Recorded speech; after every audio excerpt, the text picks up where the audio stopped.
Hi besties! Welcome back to the channel where we stop pretending that buying more stuff is going to fill the void where our financial freedom should be. Today, we're talking about the Great Purge. These are the things I officially stopped spending money on. Not because I'm cheap, but because I realized I was literally paying multi-billion-dollar companies to keep me broke. We live in a world designed to keep us in a state of constant wanting. If you aren't buying the new iPhone, the viral water bottle, or the latest That Girl supplement, the algorithms try to make you feel like you're falling behind. It's financial gaslighting at its finest. I'm not here to tell you to live like a monk. I love nice things. But I love owning my time more than I love owning a closet full of clothes I only wear once for the gram. We're dismantling the habits that make us financially unstable and looking at why looking poor is the ultimate flex for anyone who actually wants to be wealthy. Let's get into the list. Segment 1. The Status Trap, Logos and Identity. First on the list, paying to be a walking billboard. I stopped buying things just because they have a logo on them. If I'm wearing a brand's name across my chest, they should be paying me for the advertisement space.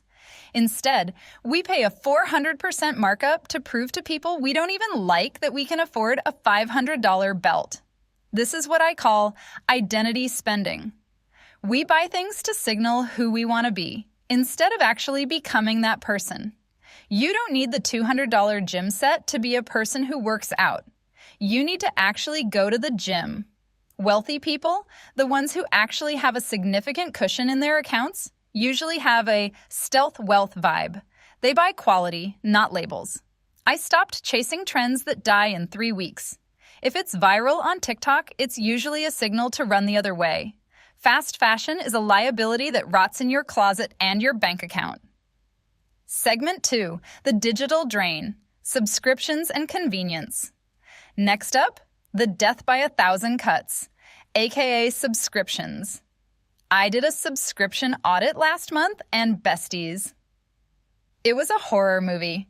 I was paying for a premium yoga app I haven't opened since last year, 3 different streaming services I only use to watch one show, and a pro photo editor that I literally don't know how to use. Individually, they are just the price of a coffee. Collectively, they were a car payment. I cut them all. If I really want to watch a show, I'll subscribe for 1 month, binge it, and cancel. And let's talk about the convenience tax. DoorDash, Uber Eats, Instacart. I love the soft life, but paying $25 for a $12 burrito because I was too lazy to walk 2 blocks is not soft. It's stupid. We are trading our future freedom for 15 minutes of convenience. I stopped letting apps dictate my spending. If I can't pick it up myself, I probably don't need it that badly. Segment 3. The Future Me Delusion. This one is personal. I stopped buying things for the future version of myself that doesn't exist yet. We all do it. We buy the expensive blender because future me is going to make green juice every morning. We buy the $100 planner because future me is going to be perfectly organized.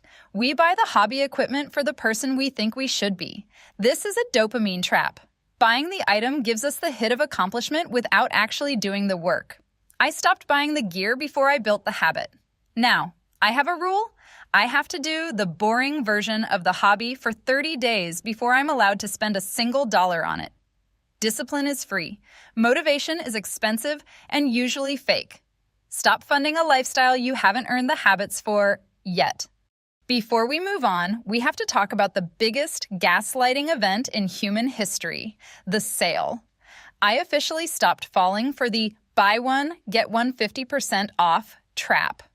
Retailers love a girl who thinks she's outsmarting the system. They put a big red clearance sticker on a neon green top that nobody wanted in the first place, and suddenly, your brain forgets how to add. Bestie, listen to me. If you buy a $100 dress because it's on sale for $70, you didn't save $30. You spent $70. You are not winning. You are just a victim of basic math.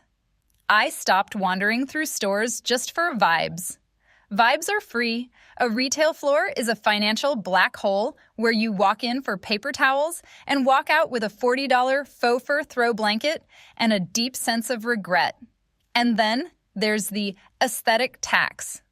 We've all seen those study web or desk tour videos where everything is beige and there's an $80 candle burning in the background that supposedly smells like productivity and vanilla. I used to think a marble pen holder and a gold-plated stapler would make me a better worker. Spoiler alert, they didn't. They just held my pens while I procrastinated. I stopped buying things that look good in a background blur but do absolutely nothing for my bank balance. That luxury candle doesn't smell like success. It smells like $80 that could have been in your brokerage account compounding while you sleep. Your worth isn't measured by the thread count of your linen bedsheets or the brand of your salt and pepper shakers, even if the That Girl algorithm is screaming at you that it is. I stopped paying the aesthetic tax because I'd rather have a messy desk and a beautiful investment portfolio than a Pinterest-perfect room and a $0 balance. Real, quiet luxury is having enough money to leave a situation whenever you want, not owning a matching set of beige kitchen towels. Segment 4. Breaking the cycle. So, how do we actually stop? It's about dopamine management. When you feel the urge to buy, that's just your brain begging for a hit of happy juice. Because you're bored or stressed. I started using the 48-hour rule. If I see something I need, I put it in the cart and close the tab. If I still want it in 2 days, I check my budget. 90% of the time, I forget it even existed. We also need to automate our discipline. You can't trust your vibes with money. Set up your account so your savings and investments are taken out before you even see them. If the money isn't in your checking account, you can't spend it on a whim. Stop checking your bank balance to see if you can afford something. Check your goals. If buying that designer bag pushes your freedom back by 3 months, can you really afford it? The most expensive thing you can own is a life that doesn't belong to you. Every time you say no to a useless purchase, you are saying yes to your future freedom. I stopped spending money on things that don't add real value to my life so I could start spending my life on things that actually matter. I don't cry over my bank balance anymore because my money has a purpose. It's not just spent, it's assigned to my freedom. Assignment for the week. Go through your last 30 days of transactions. Find 3 things you bought that gave you 0 joy after the first hour. Cancel 1 subscription. Delete 1 delivery app. Like this video if you're ready to stop being the volunteer for capitalism. Subscribe to join the movement. Stay iconic. Stay skeptical. Bye, besties.